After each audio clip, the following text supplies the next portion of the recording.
राम राम जी सारे ने आप सभी का हार्दिक स्वागत है अपनी डेली करंट अफेयर की क्लास में। साथ में हम स्टैटिक जीके को भी कवर करते हुए चलेंगे। आज है 8 जनवरी। आज का हमारा फर्स्ट क्वेश्चन क्या है? हाल ही में स्पेस एक्स ने किस देश के पहले निजी वित्त पोषित जीईओ सैटेलाइट ओविजोन 3 को लॉन्च किया है? तो ये जो ओविजोन है ये किस देश का उपग्रह है? स्वीडन का। और अभी जो स्पेस एक्स कंपनी है एलोन मस्क की, इसका कौन सा रॉकेट है? फाल्कन 9।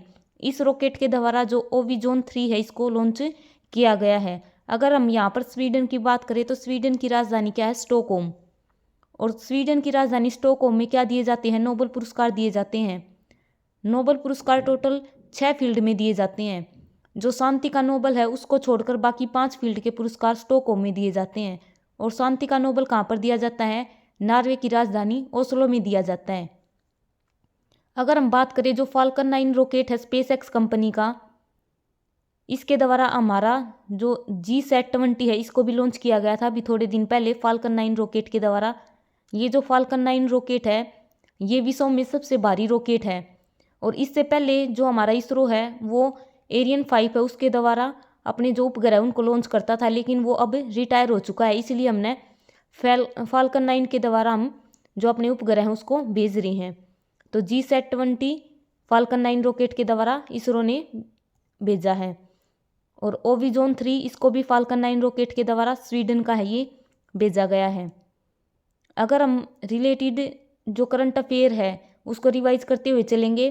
नवमित्र उपकरण का विकास किसने किया है? इसरो ने।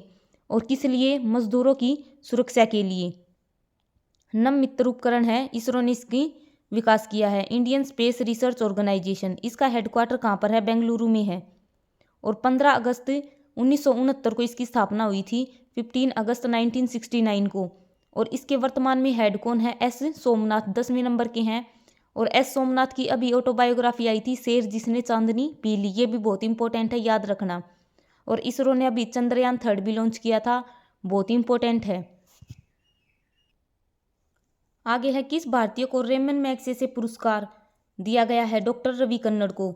जो रेमन मैग्सेसे पुरस्कार हैं ये कहाँ पर दिए जाते हैं? फिलीपींस मनीला में दिए जाते हैं। फिलीपींस की राजधानी है मनीला, वहाँ पर रेमन मैग्सेसे पुरस्कार दिए जाते हैं। और इस बार 2023 का किसे मिला है? डॉक्टर रवि कन्नड़ को। और ये कौन है?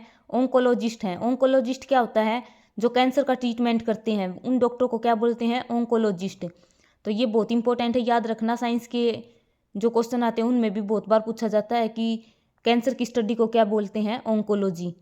जो रेमन मैग्सेसे पुरस्कार है फिलीपींस मनीला में दिए जाते हैं और इस बार रवि कन्नड़ को दिया गया है।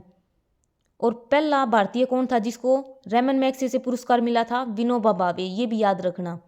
अगला क्वेश्चन है केंद्र सरकार ने पृथ्वी विज्ञान योजना के लिए कितना बजट जारी किया है? तो ये जो पृथ्वी विज्ञान योजना है ये किसने लॉन्च की है? ये पृथ्वी विज्ञान मंत्रालय द्वारा शुरू की गई है ये योजना। और इसमें कितना बजट जारी किया है? 4797 करोड़ रुपए हैं ये जारी किए गए हैं। और इसके अंदर पृथ्वी विज्ञान योजना, इसमें क्या होगा? जो हमारी पृथ्वी है, जलवायु परिवर्तन, जो हमारा वायुमंडल है, एनवायरमेंट, इन सब के बारे में इसमें स्टडी की जाएगी। और ये 5 साल के लिए होगा, 2021 से लेकर 2026 तक। तो पृथ्वी विज्ञान योजना किस मंत्रालय ने की है? पृथ्वी विज्ञान मंत्रालय के द्वारा की गई है। और इस मंत्रालय के द्वारा अभी समुद्रयान मिशन है ये भी लॉन्च किया गया है। समुद्रयान मिशन मतलब समुद्र के अंदर जो मनुष्य को लेकर जाएगा उसका नाम रख दिया समुद्रयान। और जो अंतरिक्ष में मनुष्य को लेकर जाएगा उसका नाम है गगनयान। दोनों याद रखना, गगनयान, समुद्रयान। राष्ट्रीय पोषण माह, ये 6 नंबर का 6ठा राष्ट्रीय पोषण माह कौन सा महीना घोषित किया है? सितंबर का। आदित्य L1, जो आदित्य L1 है ये सूर्य मिशन है।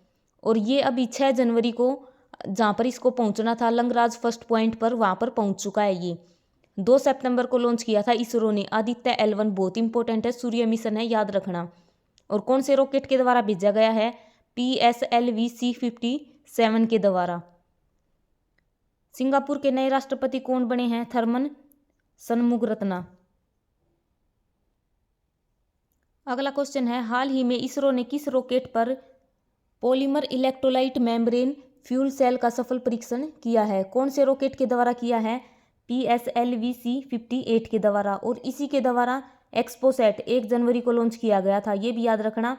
दोनों जो PSLV C58 है इसके द्वारा लॉन्च किए गए थे एक्सपोसैट, और ये polymer electrolyte membrane fuel cell, इन दोनों का सफल परीक्षण किया गया है। अगर हम यहाँ पर इसरो की बात करें तो अभी बताया था Indian Space Research Organisation headquarter Bengaluru में है, एस सोमनाथ इसके हेड हैं। अभी बताया था जो चंद्रयान 3 है ये इसरो ने लॉन्च किया है। कब लॉन्च किया था? 14 जुलाई को लॉन्च किया था। और कौन से रॉकेट के द्वारा? LVM-3M4 रॉकेट के द्वारा इसे लॉन्च किया गया है। और इसकी सफलतापूर्वक लैंडिंग कहाँ पर हुई है? चंद्रमा के दक्षिण पोल पर, साउथ पोल पर इसकी सफलतापूर्वक लैंडिंग हुई थी 23 अगस्त को। और उस पॉइंट का नाम क्या रखा गया? शिव शक्ति पॉइंट। और उसी दिन क्या मनाया जाएगा? राष्ट्रीय अंतरिक्ष दिवस।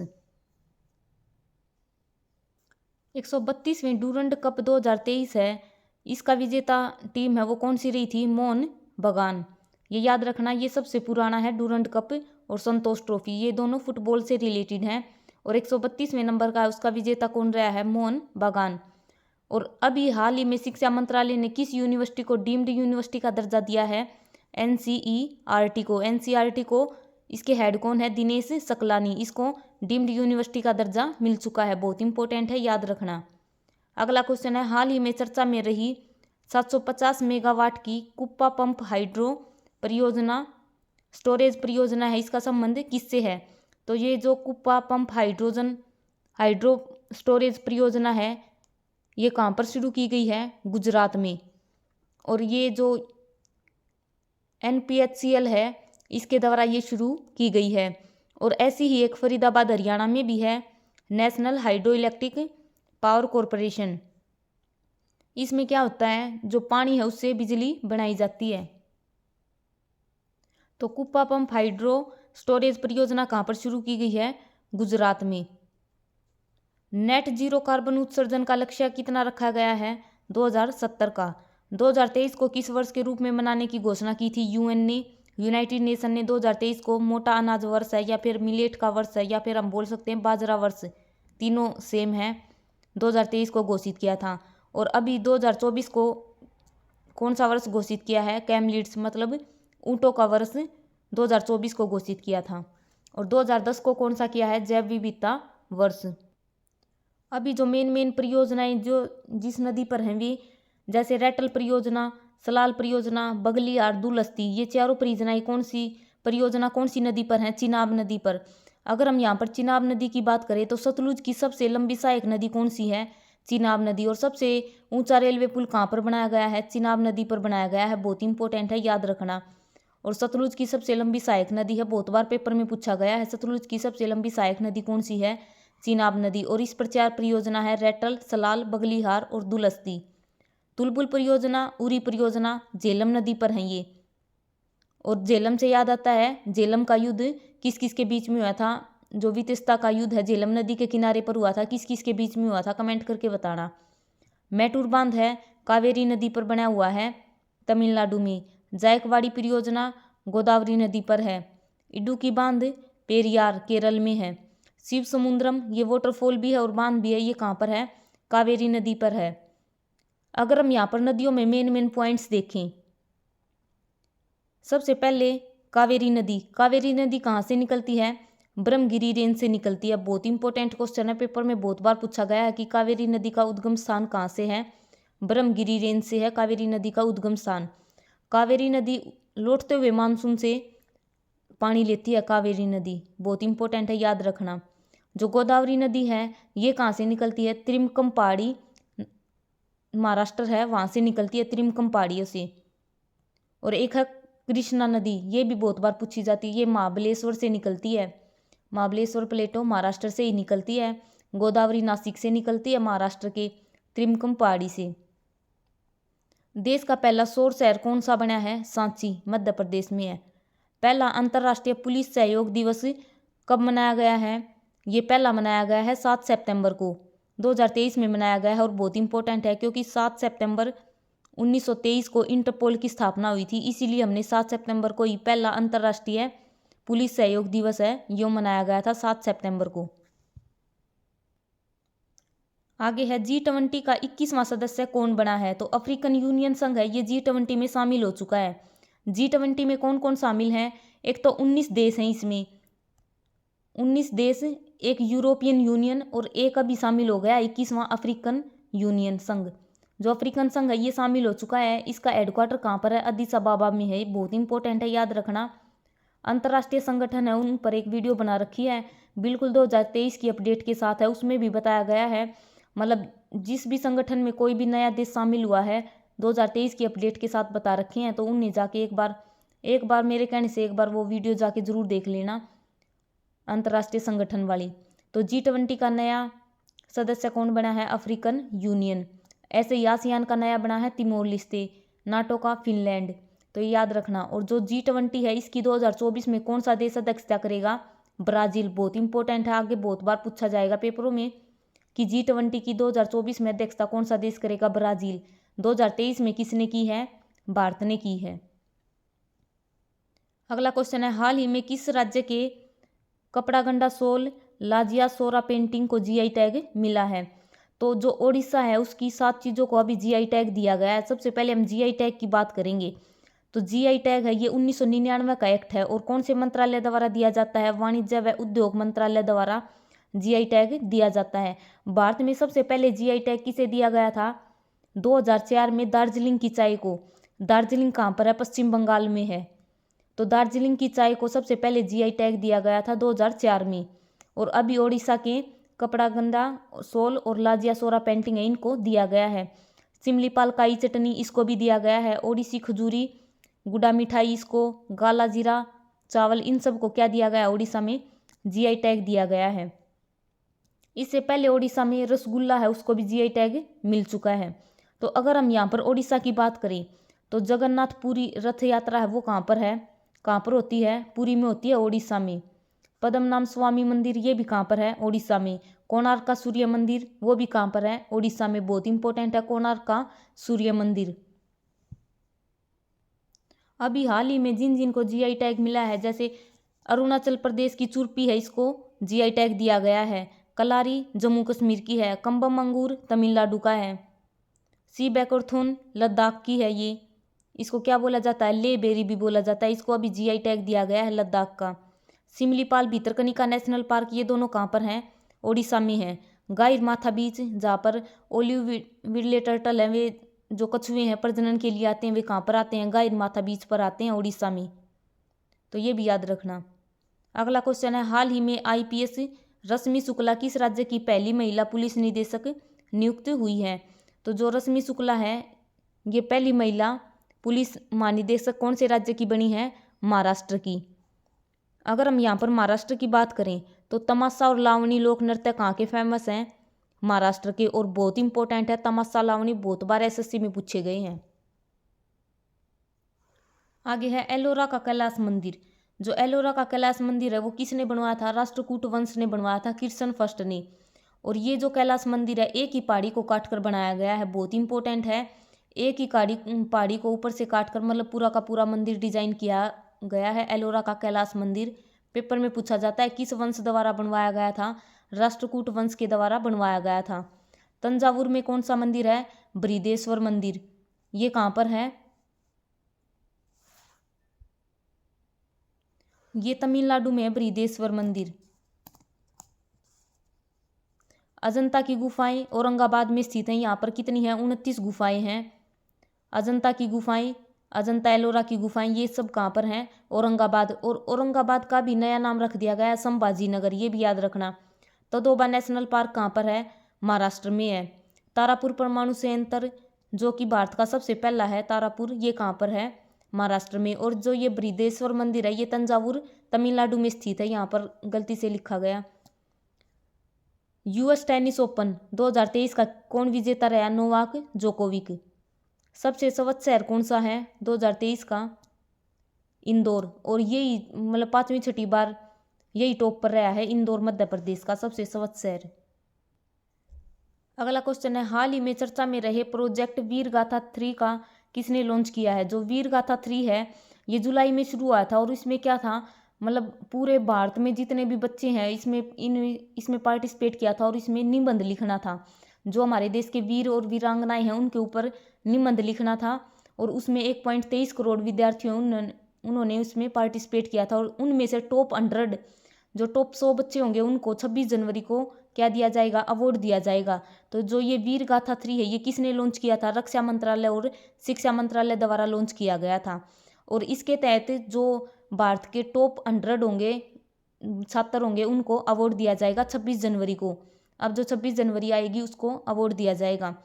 जो रक्षा मंत्रालय है इसके कौन है, मंत्री कौन है, राजनाथ सिंह। और शिक्षा मंत्रालय है इसके मंत्री कौन है, धर्मेंद्र प्रधान। 26 जनवरी 2024 को जो चीफ गेस्ट होंगे वो कौन होंगे, इमैनुअल मैक्रोन जो कि फ्रांस के राष्ट्रपति हैं। और 2023 में चीफ गेस्ट कौन बने थे, मिस्र के राष्ट्रपति अब्दुल फतेह सीसी। प्रथम स्वाधीनता दिवस कब मनाया गया था, 26 जनवरी 1930 को। और यही रीज़न है कि हम हर साल 26 जनवरी को ही रिपब्लिक डे मनाते हैं। और कोई डेट क्यों नहीं ली हमने, क्योंकि 26 जनवरी को इससे पहले हम अपना स्वाधीनता दिवस है वो मना चुके हैं। जो 1929 में लाहौर अधिवेशन हुआ था आईएनसी का, जिसकी अध्यक्षता जवाहरलाल नेहरू ने की थी, पूर्ण स्वराज की मांग की गई थी उसमें। और उस टाइम पर जो हमारे जवाहरलाल नेहरू है उन्होंने बोला था कि आने वाली अगले साल की मतलब जो 26 तारीख होगी उसको हम क्या करेंगे, अपना पहला स्वाधीनता दिवस है वो मनाएंगे। तो इसीलिए हम 26 जनवरी को ही अपना रिपब्लिक डे मनाते हैं। एशिया कप 2023 की विजेता टीम कौन रही है, भारत। अगला क्वेश्चन है, हाल ही में कॉलेज फंगाथसी मिशन कहाँ पर शुभारंभ किया गया है इसका, मणिपुर में। और मणिपुर के सीएम कौन है, वीरेंद्र सिंह। और मणिपुर से मेन इंपॉर्टेंट क्या है, एक तो संगाई हिरण यहाँ का बहुत इंपॉर्टेंट है, डांसिंग डियर कहाँ पर पाया जाता है, काबुल लामजाओ नेशनल पार्क या फिर लोकटक झील वहाँ पर पाया जाता है। मणिपुर में अभी क्या चल रहा था, कुकी मैती संघर्ष जो विवाद है वो चल रहा था। ये जो कुकी है ये जनजाति है वहाँ की और मैती भी जनजाति है। इनमें से एक तो एससी है और एक एसटी है। इसी के माध्यम से मतलब एससी एसटी के चक्कर में इनका जो संघर्ष है वो चल रहा था। कुकी मैती ये जनजातियाँ यहाँ की बहुत इंपॉर्टेंट है, पेपर में पूछी जाती हैं। कुकी मैती कहाँ की जनजातियाँ हैं, मणिपुर की। मणिपुर की स्थापना कब हुई थी, त्रिपुरा, मणिपुर और मेघालय इन तीनों की स्थापना 1972 में हुई थी। बहुत इंपॉर्टेंट है क्योंकि जो उत्तर पूर्वी भारत है उसके जो राज्य हैं उनका स्थापना वर्ष बहुत बार पूछा जाता है। तो मणिपुर, मेघालय, त्रिपुरा इन तीनों की स्थापना कब की गई थी, 1972 में। अरुणाचल प्रदेश और मिजोरम की स्थापना कब की गई थी, 1987 में।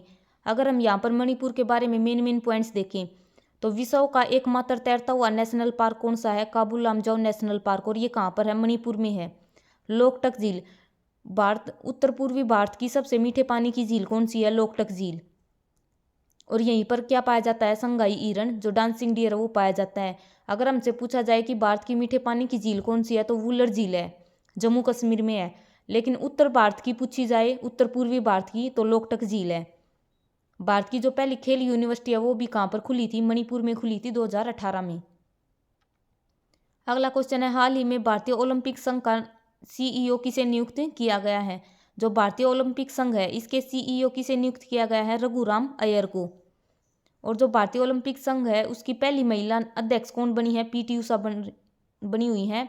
उड़न परी जी ने बोला जाता है। और इनकी ऑटोबायोग्राफी कौन सी है, गोल्डन गर्ल।